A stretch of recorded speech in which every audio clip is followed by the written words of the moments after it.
paz de Cristo, meus amados irmãos, é bom estarmos juntos na presença de Deus para adorá-lo, para louvá-lo, glorificar o nome do Senhor. Mais um encontro, receba o meu abraço, o abraço da Dulce. Que Deus te abençoe rica e abundantemente, que a sua vida seja uma vida cheia do Espírito Santo nessa semana, que o Senhor te abençoe, te guarde, te fortaleça em Cristo Jesus. Quero lembrar os irmãos, domingo estaremos de volta, culto de missão, é o segundo domingo do mês, e o tema o culto é de louvor, o tema é de missão.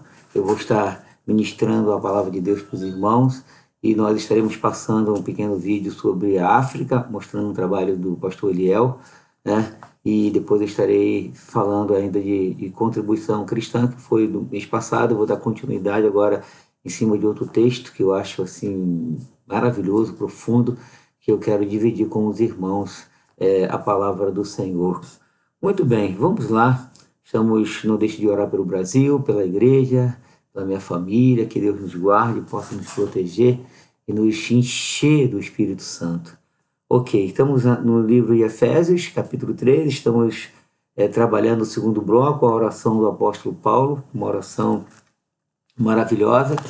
E assim, Efésios capítulo 3, versículo 14, diz o seguinte: por esta causa me ponho de joelhos diante do Pai, de quem toma o nome toda a família, tanto no céu como sobre a terra, para que, segundo a riqueza da sua glória, vos conceda que sejais fortalecido com poder, mediante o seu Espírito no homem interior, e assim habite Cristo em vosso coração, pela fé, estando vós arraigados e alicerçados em amor, a fim de poderdes compreender com todos os santos qual é a largura, o comprimento, e a altura e a profundidade, e conhecer o amor de Cristo, que excede todo entendimento, glória a Deus, para que sejais tomado de toda a plenitude de Deus. Ora, aquele que é poderoso para fazer infinitamente mais do que tudo quanto pedimos ou pensamos, conforme o seu poder que opera em nós. A ele seja a glória na igreja e em Cristo Jesus, por todas as gerações, para todo sempre. Amém. Que Deus abençoe a leitura de sua palavra. Vamos orar. Pai querido, obrigado por mais esse encontro, por mais esse momento maravilhoso que nós vamos passar contigo aqui na sua palavra. Que o Senhor continue nos guardando. Guarda a minha família, guarda a minha vida, a Dulce, meus filhos, minhas noras, meus netos, a família dos meus irmãos. Livra-nos do mal, sustenta nossas vidas em tuas mãos. Oramos pelo Brasil, guarda o Brasil, salva essa nação, toma a igreja, conduz a igreja a quebrantamento, arrependimento, e que a igreja seja uma igreja cheia do Espírito Santo. Fala, Senhor, ao nosso coração pela sua palavra, e que nós sejamos ricamente abençoados pela sua palavra nessa noite. Em Cristo nós oramos, e que os santos digam amém. Ok, bom, no último encontro que nós tivemos, eu falei com os irmãos na introdução, que uma das maneiras de descobrir as principais ansiedades e ambições do crente é analisar o conteúdo de suas orações e a intensidade com que as faz. Às vezes nós não paramos para ouvir a nossa oração, e na nossa oração a gente carrega na nossa oração os nossos valores, as nossas ansiedades, né? E todos nós oramos acerca daquilo que nos preocupa, e evidentemente não nos importamos com assuntos que não incluímos em nossas orações, né? Quando algo não é muito importante, a gente não inclui, e às vezes muito pouco, né? Repito, a frase é a seguinte: oramos naquilo que damos importância.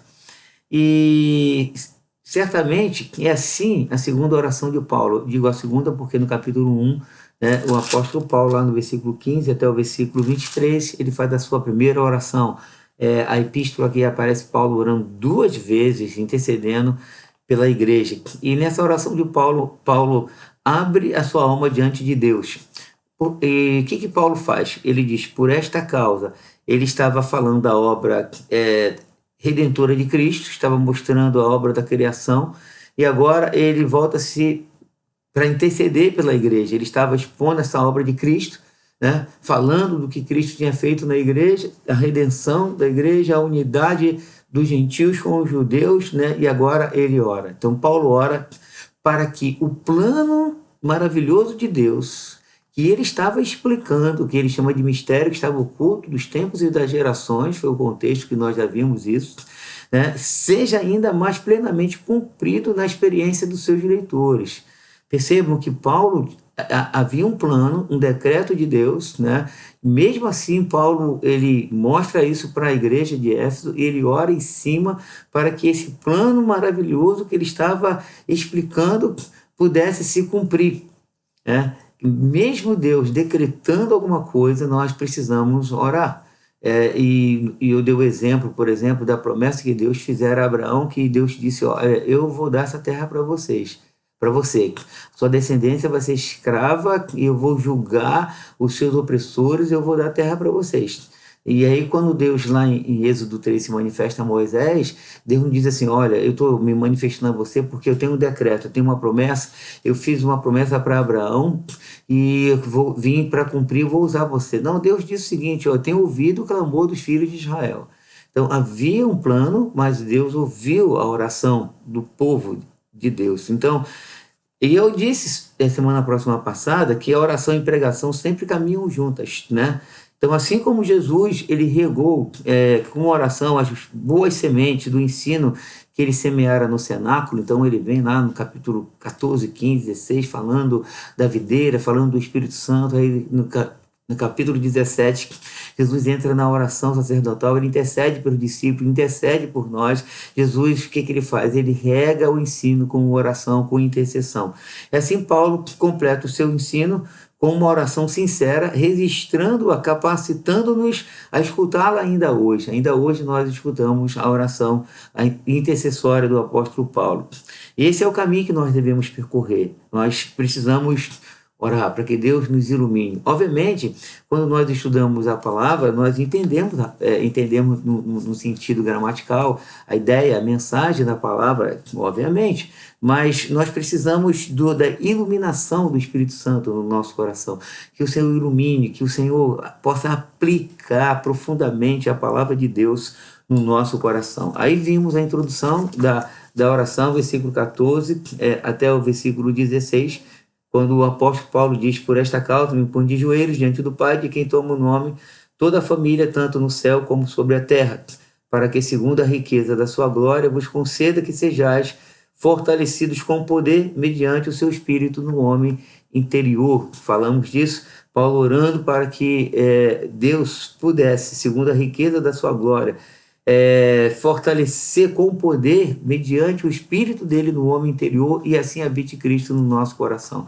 Então eu falei da experiência que nós precisamos ter, que nós aprendemos a teologia, aprendemos a doutrina, mas precisamos mais disso, porque Paulo estava doutrinando a igreja, mostrando um mistério que estava oculto, mas Paulo intercede, Senhor, que o Senhor, pelo teu Espírito, possa fortalecer os meus irmãos, o seu homem interior, né? E é isso que nós precisamos, né? É o que nós vimos, Paulo no verso 14 diz, por essa causa, né? O que estava na mente de Paulo que o leva a orar? De certo, é tanto a obra reconciliadora de Cristo e que os gentios pudessem compreender o que Paulo tinha, o que Deus tinha feito neles, né? E que Paulo tinha ensinado para eles, né? Então, essas são as convicções que sustentam suas orações. E a oração de Paulo, ao interceder, ele sabia da vontade de Deus. Isso é importante para nós. Nós orarmos segundo a vontade de Deus, e João disse, se nós orarmos segundo a sua vontade, ele nos ouve. Por isso que nós precisamos ser estudantes da palavra, precisamos ser leitores, precisamos ser pessoas que se debruçam nas Escrituras, e a gente precisa orar as Escrituras, a gente precisa orar a promessa de Deus, a gente precisa orar as alianças de Deus, a gente precisa orar esses planos maravilhosos de Deus, que Deus clareou para nós na sua palavra. Então, a base da oração de Paulo era o seu conhecimento do propósito de Deus. Eu quero repetir essa frase. A base da oração de Paulo era o seu conhecimento do propósito de Deus. Como é que a gente sabe o propósito de Deus? Pelas Escrituras. Elas falam desses propósitos, logo nós devemos orar. Aí falamos que Paulo, falamos que a oração de Paulo tinha 4 degraus, lembram? E aí eu falei que o primeiro degrau era o poder, e estudamos nesse ponto, e hoje a gente sobe mais um degrau, que está lá no versículo de número 17, quando o apóstolo diz o seguinte: e assim, habite Cristo no vosso coração pela fé, estando vós arraigados e alicerçados em amor. Então, Paulo, ele começa orando para que os cristãos de Éfeso pudessem estar arraigados e alicerçados em amor. Se tivéssemos oportunidade de perguntar a Paulo por que ele orava para que Cristo controlasse e fortalecesse seus leitores, creio que ele iria responder que desejava que eles se fortalecessem no amor, né? Porque essa é a oração dele. Ele continua no poder e agora ele entra no amor. É que na humanidade, que na nova humanidade e reconciliada, que Cristo está criando o amor, né, que é a virtude mais importante. E os Efésios precisavam disso. Nós precisamos disso, né? E aí Paulo diz que para que eles pudessem estar alicerçados e arraigados em amor. Então, a nova humanidade, né, é a família de Deus, cujos os membros são irmãos, são irmãs, né, que amam seu Pai e que se amam mutuamente, né? Pelo menos deveria ser assim, e nós precisamos olhar para essa oração e falar, por que Paulo ora assim? Porque certamente o Espírito conduziu a Paulo, o Espírito viu essa necessidade desses irmãos que eles precisavam, né? E assim habite Cristo no vosso coração, pela fé, estamos vós arraigados, alicerçados em amor, e que Deus possa, né, fazer isso conosco também. Então Paulo começa a subida pedindo o poder do Espírito, a habitação de Cristo, né? E aí, de repente, Paulo ele começa a falar de um tom mais doce, né? Que é o tom do amor.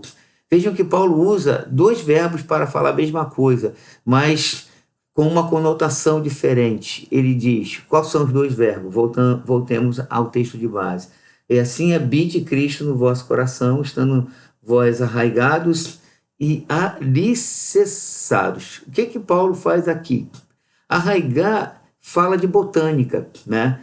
Enraizado, né? Que lançou raízes. E alicerçado fala de arquitetura, né? Alicerçado, lançar alicerce, fundamentar. Então, o amor aqui, ele não é solto. Perceberam as metáforas usadas? Quando Paulo usa essas duas figuras, essas duas metáforas, falando da botânica, enraizado, aprofundado. Então ele não está solto e não está na superfície, está profundo, um amor profundo.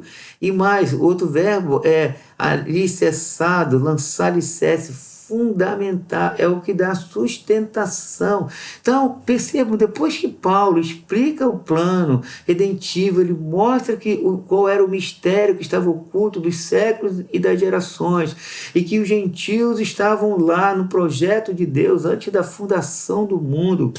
Paulo ensina isso para eles, agora ele intercede para que o amor não seja assim algo solto, algo superficial, mas algo alicerçado. É isso que nós precisamos, né? Então, quando nós olhamos a doutrina, é mistério que nós aprendamos a doutrina. Há uma necessidade de nós aprendermos a palavra de Deus. No entanto, há uma necessidade de nós colocarmos ela em prática. Mas para isso nós precisamos estar arraigados e alicerçados em amor, nesse amor de Deus no nosso coração, para que nós possamos entender o propósito maravilhoso do Senhor. Então o amor aqui não está solto, não está por nossa conta, né? Mas está profundamente sólido em Cristo pelo poder do Espírito Santo, né? Então o amor aqui não era algo assim que de uma afeição simples, uma afeição natural, era muito mais profundo. Porque vamos pensar comigo no contexto do texto, né? Porque, percebam, Paulo está falando para os gentios. E qual era o contexto, né? A pergunta é, qual era a história dos gentios em relação aos judeus? Nós podemos ver na história racismo, né? Os judeus com os gentios com os judeus, uma cultura diferente. Nós podemos ver uma distância relacional, eles não se relacionavam, viviam distante um dos outros, rejeitados, discriminados. Aí Pedro, ele entra na casa de Cornélio que era um romano, Deus teve que falar com Pedro para que o que Deus tinha considerado puro, ele não considerasse impuro. Aí Pedro, ao entrar na casa de Cornélio, eu quero ler aqui um texto com os irmãos em Atos capítulo 10, no versículo 24, a gente lê o seguinte, né? No dia imediato, Pedro, né, entrou em Cesareia. Cornélio estava esperando por eles, né, e tendo reunido seus parentes e amigos íntimos. Aconteceu que, indo Pedro a entrar, ele saiu Cornélio ao encontro e prostrou-se-lhes aos pés e o adorou. Mas Pedro o levantou, dizendo: ergue-te, que eu também sou homem. Quer dizer, não, você não pode adorar homem. Falando com ele, entrou, encontrando muitos reunidos ali, e a quem se dirigiu, dizendo: vós preste atenção, como havia uma separação, uma discriminação, algo assim muito, muito forte. Então, vós bem sabeis que é proibido. Olha, Pedro fala isso na cara deles. É proibido a um judeu ajuntar-se ou mesmo aproximar-se alguém de outra raça. Perceberam o peso da palavra? Vou repetir. É proibido a um judeu ajuntar-se ou mesmo aproximar-se a alguém de outra raça. Aí Pedro continua: mas Deus me demonstrou que a nenhum homem considerasse comum o imundo. Quer dizer, depois ele mostra que Deus tinha falado com ele, Deus tinha mostrado os animais impuros naquela visão que ele teve, mas eu li esse texto para mostrar para os irmãos qual era a gravidade desse distanciamento. Como os judeus consideravam os gentios, eles consideravam eles impuros, literalmente, e que eles eram proibidos até de se aproximar deles, né? Então, vocês não acham que isso é muito forte? Quando Pedro diz, não considere nada comum, impuro, Pedro está dizendo que os judeus consideravam os gentios dessa maneira. Então, alguém entra na sua casa e ainda fala isso na sua cara. Quer dizer, era algo forte, né? Agora, os judeus, eles tinham, né, uma áurea, não sei, uma áurea de superioridade. Por quê? Porque a aliança foi dada a eles, os patriarcas eram deles, o Davi era deles, a lei, os mandamentos, as promessas. Então eles tinham assim, aquela áurea de espiritualidade, de detentores da promessa, né? Então, só que agora os gentios e os judeus precisavam deixar esse passado no passado. Deveriam deixar isso lá atrás, porque é isso que Paulo mostra aqui nesse capítulo 3, né? Nós já estudamos isso. O mistério que estava oculto dos tempos e das gerações, né? Então Deus vem, né, e revela a Paulo que os gentios são co-herdeiros, co-participantes das alianças, né, da herança, e eles estão lá. Aí, o que nós vemos aqui? Quando Paulo ora para que, eu estou falando do amor, eu estou dizendo isso para mostrar para os irmãos, porque Paulo ora para que eles sejam arraigados e alicerçados em amor, não um amor superficial, um amor profundo, um amor solidificado, porque eles precisavam deixar o passado no passado. Agora, Paulo, no contexto, mostra que Deus uniu um só corpo, né? E agora a ênfase daquilo que Deus fez com os judeus e com os gentios, conosco, ela é maravilhosa, e nesse livro que nós vamos chegar, se Deus permitir, né, na caminhada, lá no capítulo 4, no versículo de número 3, o apóstolo Paulo diz o seguinte: esforçando-vos diligentemente por preservar a unidade do Espírito, no vínculo da paz, há somente um corpo e um só Espírito, como também foste chamado numa só esperança da vossa vocação, a um só Senhor, uma só fé, um só batismo, um só Deus e Pai de todos, o qual é sobre todos, há de por meio de todos e está em todos. Perceberam? Aí Paulo mostra assim: meus irmãos, há um só corpo, há uma só fé, não há fé judaica, não há fé gentílica, não há um Deus judeu, um Deus gentílico, há uma só fé. Mas algo precisava ser tratado no coração dos gentios. E é isso que Paulo faz aqui. Ele não só mostra essa doutrina, ele não só mostra essa promessa, ele não só mostra isso, mas ele ora. Ele ora. Ora para que Deus pudesse alicerçar os gentios, né, em amor, um amor profundo, um amor de Cristo, um amor maravilhoso, né? Agora, aplicando isso a nós, né, essa aplicação interessante, todos nós temos um passado. Todos nós temos uma história. E toda história de pecador, toda história de nós que temos a depravação plena na nossa vida, né, é uma história complicada. E as nossas relações, via de regra, foram complicadas. História de família, história marcada, história de dor, história de abuso, história de violência, história de perversidade. Nós temos uma história, né? E alguns com profundas marcas de discriminação, de rejeição, de traição e até de abuso físico. Eu estou aplicando isso, mostrando que era isso que os gentios provaram dos judeus. Eles sentiram uma rejeição muito forte, eles foram discriminados, foram rejeitados de uma maneira muito profunda. Aí o apóstolo Paulo ora para que... Paulo fala, Deus fez uma obra na vida de vocês, mas eu quero orar, interceder por vocês para que vocês sejam alicerçados, né, em amor, que vocês possam ser arraigados em amor, né? Aí Paulo, ele intercede, eu estou aplicando a nós. Agora, a pergunta é, o que fazer com o passado? O que a igreja de Éfeso deveria fazer com o passado? Deveria olhar o passado e deveria olhar a cruz e dizer, Deus fez uma obra e agora esses judeus são nossos irmãos. Esses judeus crentes participam conosco e nós participamos com ele. Deus fez uma obra profunda em nós. Apesar de toda a história de discriminação, toda a história de violência, agora nós os amamos profundamente. Nós somos edificados, fundamentados em amor de Cristo Jesus. Agora nós entramos no Santo dos Santos, na presença de Deus, para cultuar a Deus juntamente com eles. Porque agora, como lá no capítulo 4, eu li para os irmãos, há um só Deus, uma só fé, um só batismo, né? E aí, que mais? Um só Deus, Pai de todos, o qual está sobre todos, age por meio de todos e está em todos. Deus está em todos nós. E eles deveriam, aí Paulo percebe que eles precisavam de intercessão, para que Deus pudesse fazer isso. É assim que nós também vivemos, nós precisamos de intercessão, né?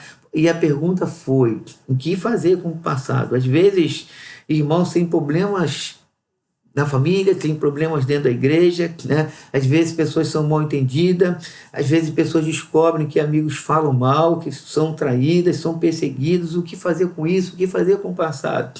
O contexto do texto mostra que os judeus muitas vezes eles pisaram os gentios. Inclusive a terra gentílica foi dada aos judeus. Foi Deus quem deu, mas foi os judeus que entraram, né? Então o passado foi um passado de sangue derramado. E a pergunta continua, o que fazer com o passado? Aí, a gente às vezes recorre à ajuda humana. Obviamente que Deus usa os homens, Deus pode usar certas coisas para nos abençoar, né? Agora, alguém pode perguntar, mas o texto parece que não fala do passado, mas eu mostrei para os irmãos que o contexto é muito forte. O contexto, a história é muito forte desses dois povos, né? E aí que existe nesse contexto implicações emocionais para o ser humano. Porque foi o que a mulher Sírio-Fenícia disse, os cachorrinhos comem das migalhas que caem da mesa dos filhos. Percebam qual é a expressão dela? Os cachorrinhos comem da migalha, né? Quer dizer, o que eu preciso fazer? O que os gentios precisavam fazer? O que nós precisamos fazer, né? Como ser curado desse passado, né? A ênfase nesse encontro é a oração de Paulo que no meu entendimento ela alcança o homem em toda a dimensão. Seja a história dos judeus com os gentios, seja a nossa história que nós temos, né, na nossa vida, na nossa família, né, nós precisamos olhar para essa oração, depois dele falar daquilo que Deus fez conosco em Cristo Jesus, e eu quero orar por você e por mim aqui, né? De quem toma o nome toda a família, tanto no céu como sobre a terra, para que, segundo a riqueza da sua glória, vos conceda que sejais fortalecidos com poder, mediante o seu Espírito no homem interior. Glória a Deus. E assim habite Cristo em vosso coração pela fé, estando vós arraigados e alicerçados em amor, a fim de poderes compreender com todos os santos qual é a largura e o comprimento e a altura e a profundidade, conhecer o amor de Cristo, que excede todo entendimento. Então Paulo ora para que eles pudessem estar alicerçados, edificados em amor e compreender o amor de Cristo que excede todo entendimento. Então os efésios precisavam conhecer o amor de Deus. Como Deus os amava, como Deus ama os judeus. Nós, na nossa vida pessoal, porque eu estou aplicando agora a nós esse texto depois desse contexto, né, vendo o que o texto está dizendo, né, mas aplicando a nós precisamos entender que Deus nos ama, né, que Deus tem um amor profundo por nós. Aí o que Deus faz? Deus faz uma restauração em nós, Deus nos regenera e Deus faz com que nós possamos amar o nosso próximo, amar os irmãos, amar a igreja, olhar para o passado que não tem como apagar, a gente não apaga os neurônios, a não ser que a gente tenha Alzheimer, tomara que a gente não tenha, que não dá para apagar, mas dá para superar. O amor de Deus, ele é maravilhoso. E aí nós vamos amar não porque alguém foi bom conosco, não porque alguém trocou conosco, não porque a gente se afeiçoa com aquela pessoa, nós vamos amar por causa de Cristo, esse amor maravilhoso que quebra toda discriminação, que quebra as barreiras, esse amor de Cristo que vem, faz uma obra maravilhosa na nossa vida. Louvado seja o nome do Senhor. Como Deus é maravilhoso. Então, meus irmãos, mas a pergunta é, os gentios, os efésios, por exemplo, eles foram rejeitados há séculos pelos seus vizinhos, né? Pessoas que vão a Jerusalém, chegam em Jerusalém, eles têm assim um nível de vida. Quando eles entram no Estado Islâmico, passam lá na barreira, parece que eles estão entrando numa comunidade e são rejeitados, né? Como amar alguém que nos rejeitou e nos discriminou há tantos anos? Como amar um vizinho que nos chama de impuro e comum? Mas agora nós somos irmãos. É isso que Paulo está dizendo para eles. É isso que Paulo está dizendo para nós, né? Deus fez uma obra na nossa vida em Cristo Jesus, né? E nós precisamos orar, pedir a Deus que nos enche de amor, com essa capacidade maravilhosa, a gente ver o amor de Cristo que excede todo entendimento, o amor da cruz, né? Revelado na cruz, o sangue derramado, né? As 7 palavras da cruz, aquela expressão maravilhosa do Cristo crucificado. Nós precisamos olhar para Ele e dizer como eu sou amado de Deus e dividir esse amor, né? Agora nós somos irmãos, né? De uma maneira assim maravilhosa, como Deus fez uma obra maravilhosa em nós. Então a pergunta continua: como vencer o passado? Pelo amor. Mas que amor é esse? O amor de Deus, né? Que eu já li para os irmãos, do versículo 17 ao versículo 19, esse amor, né? Para a gente conhecer a profundidade, a largura, a altura e conhecer o amor de Cristo que excede todo entendimento. Aí alguém pode falar, mas isso é difícil. É difícil quando nós deixamos de orar. É difícil quando nós que fomos regenerados, que Deus fez uma obra na nossa vida, nós deixamos de buscar esse Deus em oração. A gente às vezes compreende o texto, mas não consegue viver o texto. Paulo entendeu, e mostrando para os gentios o que Deus tinha feito com eles, como Deus une agora eles num só corpo com os judeus. Paulo percebeu que eles precisavam de oração. Será que a gente não percebe que nós precisamos de oração? Quando olhamos a nossa história e falamos, Senhor, que eu possa estar alicerçado e arraigado em amor, esse amor maravilhoso, esse amor que faz uma obra maravilhosa na nossa vida. Mas, voltando à afirmação de alguns, isso é difícil, mas Paulo responde à nossa incapacidade dessa maneira. Vejam como o apóstolo Paulo responde. Depois que ele ora, lá no final, ele faz assim um fechamento, né? Eu quero levar os irmãos nesse fechamento, não estou fechando agora, que eu vou dar continuidade, esse degrau, mas Paulo diz, ora, aquele que preste atenção, ora, aquele que é poderoso para fazer infinitamente mais do que tudo quanto pedimos ou pensamos, conforme o seu poder que opera em nós. Meus irmãos, isso é maravilhoso. Então, a gente às vezes usa esse versículo fora do contexto. Não, ele é poderoso para fazer infinitivamente mais. Eu posso até usar, porque ele é de fato. Mas o contexto, o apóstolo Paulo aqui, depois de uma oração, ele fecha, né, mostrando assim, como que dizendo para os gentios que eles poderiam estar assim abismados com a oração deles. Quando eles leram essa carta, eu falei assim, meu Deus, que isso, eu tenho que amar tão profundamente esses vizinhos ruins? Como eu vou fazer isso? Eu sei que Deus fez uma obra em mim, mas eu tenho uma mente, eu tenho uma história, né?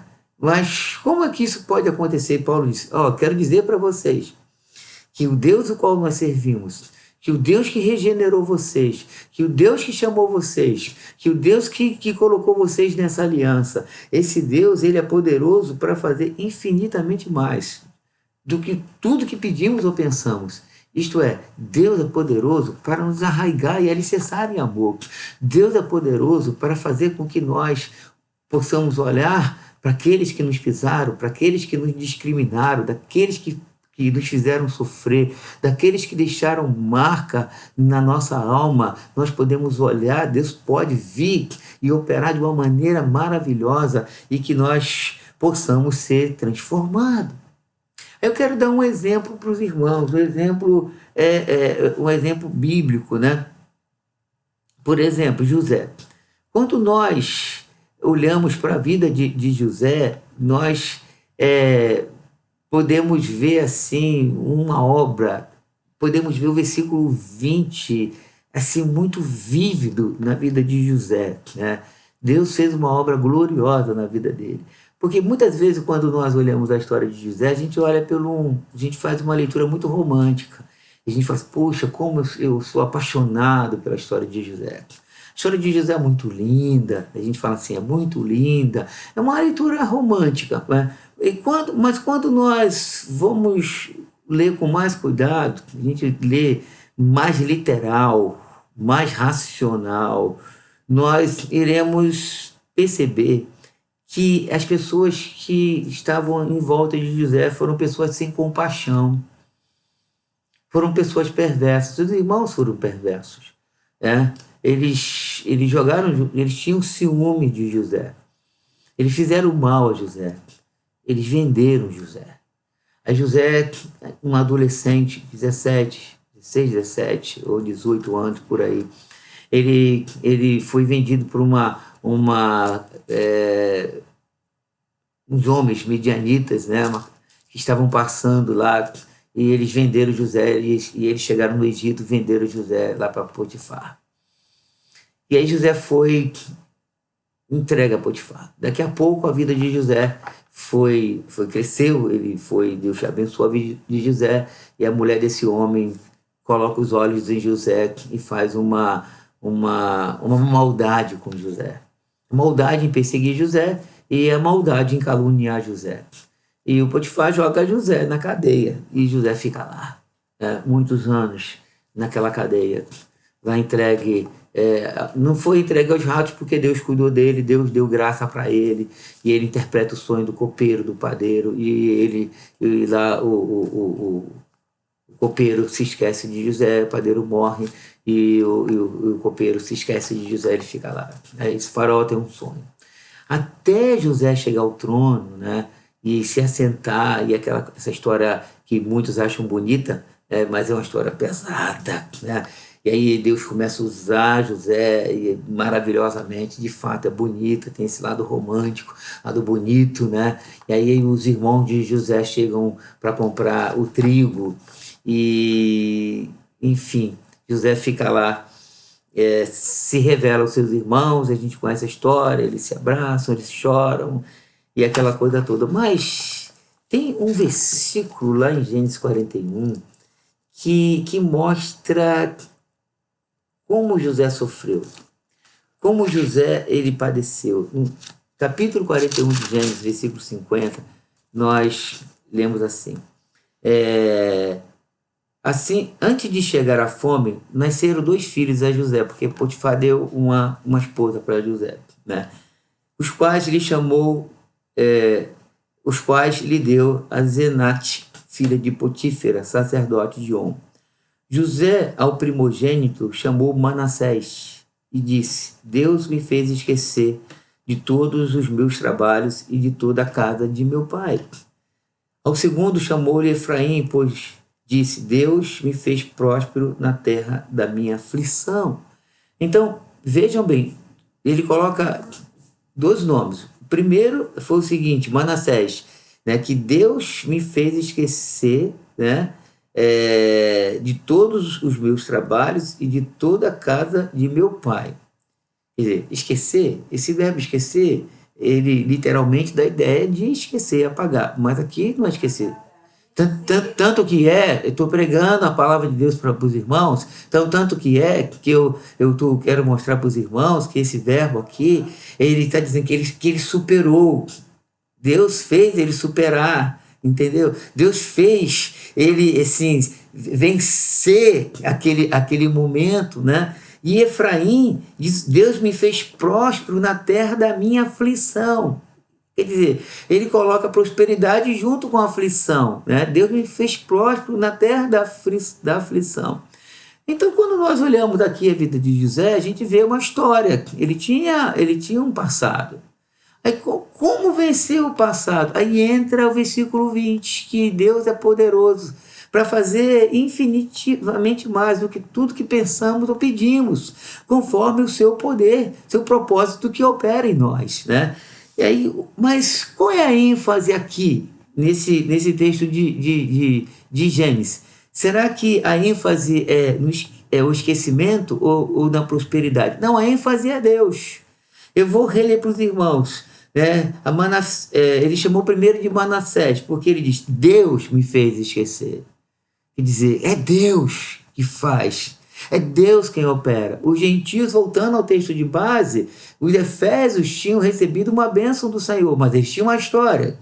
Mas era Deus, através da oração do apóstolo Paulo, que ia encher o coração daqueles irmãos de amor, capacitando-os a eles superarem a história, para que eles pudessem entrar no Santo dos Santos, com um judeu agora abraçando e dizendo: nós somos irmãos. É como nós agora olhando a nossa história e nós olhamos as dores, as cicatrizes, as marcas em Cristo Jesus, nós falamos assim: Manassés, Deus me fez esquecer, é Ele quem faz. Aí o segundo, quando chega em Efraim, Deus me fez próspero. Ele não dá. A ênfase não é a prosperidade, a ênfase é no Deus que o fez próspero na terra da aflição. Então, quando nós olhamos a oração de Paulo, quando ele ora, ele está dando ênfase a Deus, ele está chamando a igreja para Deus. E é esse Deus o qual nós devemos estar na presença dele em oração, buscando, que é ele que faz essa obra na nossa vida. É ele quem trabalha na nossa vida, é ele quem opera na nossa vida. E às vezes nós nos esquecemos disso. né? Olhamos a teologia, a doutrina, que é maravilhosa, que precisamos dela, precisamos conhecer, ela é o nosso norte, é o caminho que nós devemos de trilhar, mas nós precisamos da ajuda de Deus, nós precisamos do poder do Espírito Santo, e esse amor que Paulo pede, intercede a Deus pela igreja de Éfeso, é um amor de Deus, é algo que Paulo entendeu que eles precisavam estar arraigados e alicerçados em amor. Louvado seja o nome do Senhor. E nós podemos ver que o sujeito aqui, voltando para Gênesis, o sujeito ativo é Deus, é Ele quem opera, é Deus quem faz, né? Então, qual é a ênfase da oração de Paulo? Vamos voltar para o texto que nós estamos estudando com os irmãos, né? Versículo 14, ele diz: por essa causa me põe de joelhos diante do Pai. Então, ele está diante de Deus. Que Deus é esse? Do Deus do versículo 20. Ora, aquele que é poderoso para fazer infinitamente mais do que tudo quanto pedimos ou pensamos. Pedimos ou pensamos, né? Conforme o seu poder que opera em nós. Então, nós estamos diante de Deus. Talvez você tenha uma grande dificuldade com a tua história. Você que, mesmo regenerado com Cristo, mesmo você olhando as doutrinas da palavra de Deus, como a doutrina do perdão, né? O perdão que Deus nos deu, o perdão que nós devemos de liberar para as pessoas, né? O perdão que nós devemos liberar para os irmãos que nos discriminaram, que nos rejeitaram, que fizeram mal para nós. Que sabe, você tem uma história assim de muita dor dentro da sua casa, mas o Paulo diz, aí você já leu sobre o perdão, você já leu sobre o amor. Não, eu sei que eu tenho que amar, eu sei que tenho que perdoar, mas você não consegue. Aí Paulo mostra para os gentios a doutrina da redenção, o mistério que estava oculto, mas ele diz, eu me ponho de joelho diante do Pai. É isso que nós precisamos fazer, orar, pedir a Deus que nos ajude, orar, pedir que Deus continue sendo essa voz ativa, porque Deus opera, Deus faz. O interessante é quando falamos em amor, falamos em possibilidades humanas, né? Assim, isso significa que amar alguém é amável, né? Quando a gente fala de amar alguém amável, é amar alguém fácil, amar alguém que nos faz bem, amar alguém que troca com a gente, amar alguém, sabe, assim, legal. Mas o texto aqui, a história não era gente legal, não. Era disputa, era morte, era sangue, era discriminação. Mas ainda assim, o que o apóstolo Paulo mostra para os Efésios, que a obra que Deus fez no coração deles foi uma obra gloriosa, maravilhosa. O contexto era problemático, mas o amor de Deus, o amor que está em Cristo Jesus é muito mais profundo, muito mais profundo. Por isso que na oração do apóstolo Paulo, eu quero voltar aqui, no versículo 18, ele diz, a fim de poderes compreender com todos os santos, todos, judeus e gentios, qual é a largura e o comprimento e a altura e a profundidade, e conhecer o amor de Cristo, que excede todo entendimento, para que sejais tomados de toda a plenitude de Deus. Imagine nós tomados de toda a plenitude de Deus.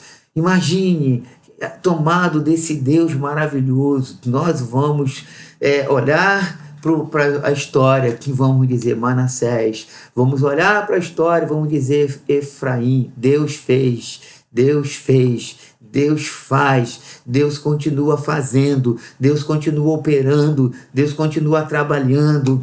Deus é o Deus dos impossíveis, Deus é o Deus que entra na nossa vida. E aí nós olhamos, repetindo o texto que eu já li para os irmãos, há um só corpo, um só espírito, como também foste chamado numa só esperança da vossa vocação. Há um só Senhor, uma só fé, um só batismo, não há mais diferença, não há mais dois, não há mais separação, não há mais barreira, só há dois, somos um corpo em Cristo Jesus. Louvado seja o nome do Senhor. E voltando ao amor, Paulo usa essas duas metáforas, as duas metáforas, falando de botânica e da arquitetura. Ele aponta a profundidade do amor de Deus em nosso coração, em contraste com a superficialidade do amor humano, porque o nosso amor é superficial, é ralo. Nosso amor, ele é volúvel. Nosso amor, a gente ama e odeia, a gente ama e esquece, a gente ama e abandona. Uma contradição muito grande, mas não é isso que Paulo está dizendo. Ele fala de botânica, ele fala de arquitetura, ele fala de enraizado, aprofundado, fundamentado, edificado, esse amor que faz uma obra maravilhosa na nossa vida. Em Cristo nós somos uma árvore, em Cristo nós somos um edifício, em Cristo nosso amor tem essa qualidade. Não é nada nosso, isso não vem de nós, isso é de Deus, né? O nosso passado só pode ser vencido pelo amor de Cristo no nosso coração. Não tem outra alternativa. Se o amor de Cristo não entrar, não tem, né? Tá lá, a história está lá, está viva, qualquer coisa vai vir à tona, né? Não tem jeito, né? Porque aqui para os gentios, por exemplo, fala de Abraão, falou de Abraão, a descendência de Abraão, que foi discriminatória e vai vir certamente, mas quando o amor de Deus vem no nosso coração, a gente se lembra que como gentios, não, fala de Abraão, nós estávamos lá, inserido na promessa de Deus. Por isso, nós podemos adorar juntos com aqueles que nos discriminaram, né? Todos nós, no Santo dos Santos. E para finalizar, irmãos, eu volto aqui para o versículo de número 21. Eu quero lembrar uma coisa para os irmãos. A Ele seja a glória na igreja em Cristo Jesus por todas as gerações, para todo sempre. Amém. Então, Paulo começa a orar. No versículo 20, ele mostra que esse Deus é o Deus que faz coisas ilimitadas. Aí Paulo diz, a Ele a glória. José deu glória a Deus. Nós devemos dar glória a Deus. Meu coração é muito mole, né? Eu consegui, né? O homem me ajudou. Não, é Deus. Deus quem faz, Deus quem opera. Então não tem lugar para homem nenhum, não tem lugar para ninguém. O apóstolo Paulo fez dizendo a ele a glória na igreja em Cristo Jesus.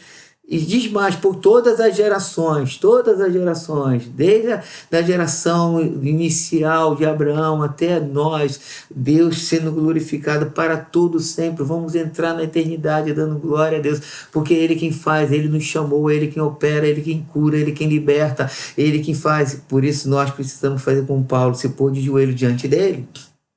Que Deus nos guarde, que Deus nos abençoe, que Deus nos fortaleça, que Deus enche o nosso coração da presença dEle. E quero orar com os irmãos. Nosso Pai Celestial, em nome de Cristo Jesus, eu coloco nas Tuas mãos as nossas vidas. E te rogo, Senhor, que o Senhor possa nos capacitar em amor, que possamos estar alicerçados, fundamentados no amor de Cristo. Ó Deus amado, esse amor que excede todo entendimento, para que nós possamos perceber qual é a altura, a largura, a profundidade desse amor, e que nós sejamos tomados de toda a plenitude de Deus. Que coisa maravilhosa, Senhor, ser tomado de toda a plenitude do Senhor. Nos ajuda, nos capacita, nos fortaleça, nos encha do Espírito Santo. Nós entregamos nossas vidas em Tuas mãos, Senhor. Ó Deus, muito obrigado pela obra maravilhosa que o Senhor fez na nossa vida. Os gentios, co-herdeiro, Senhor, com os judeus, agora somos um só corpo, uma só fé, um só batismo, um só Deus.